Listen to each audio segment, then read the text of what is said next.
अरे देख देख पटना सहरिया हो जिया जर जाए हमार।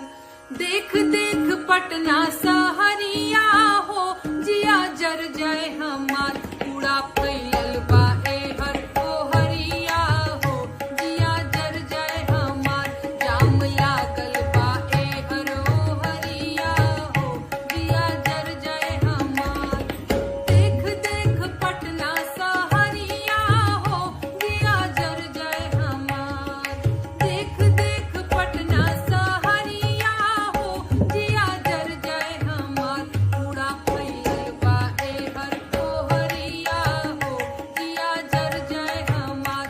जाम लागल बा एहर ओहरिया हो जिया जर जाए हमार। अरे 5-10 साल नहीं बीतल 70 साल हो। 5-10 साल नहीं बीतल 70 साल हो। पटना के पैसा पे मेयर माला माल हो। पटना के पैसा पे मेयर माला माल हो। अब की उनके निकाला बहरिया हो जिया जर जाए हमार। अब की उनके निकाला बहरिया हो जिया जर जाए हमार। कूड़ा फैलल बा एहर ओहरिया हो जिया जर जाए हमार। जाम लागल बा एहर ओहरिया हो जिया जर जाए हमार। अरे मैडम बचावे जेसीबी के तेल हो। मैडम बचावे जेसीबी के तेल हो। बेटवा संभारे सब सियासी खेल हो।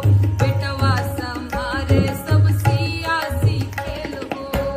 फिर से कुर्सी पे भिड़ल बा नजरिया हो जिया जर जाए हमार। फिर से कुर्सी पे भिड़ल बा नजरिया हो जिया जर जाए हमार। कूड़ा फैलल बा एहर ओहरिया हो जिया जर जाए हमार। जाम लागल बा एहर ओहरिया हो जिया जर जाए हमार।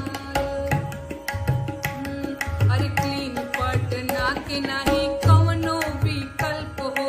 ग्रीन पटना के करजा संकल्प हो। क्लीन पटना के नहीं कवनो विकल्प हो। ग्रीन पटना के करजा संकल्प हो। स्मार्ट बने पटना नगरिया हो जिया तर जाए हमार।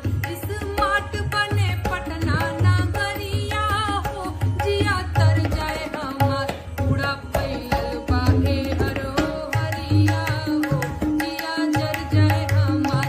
जाम लागल बा एहर ओहरिया हो जिया जर जाए हमार। कूड़ा फैलल बा अरे दोस्तों, कैसे हैं आप लोग? उम्मीद करते हैं अच्छे होंगे।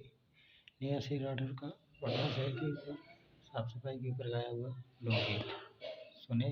हमारे चैनल को सब्सक्राइब करें।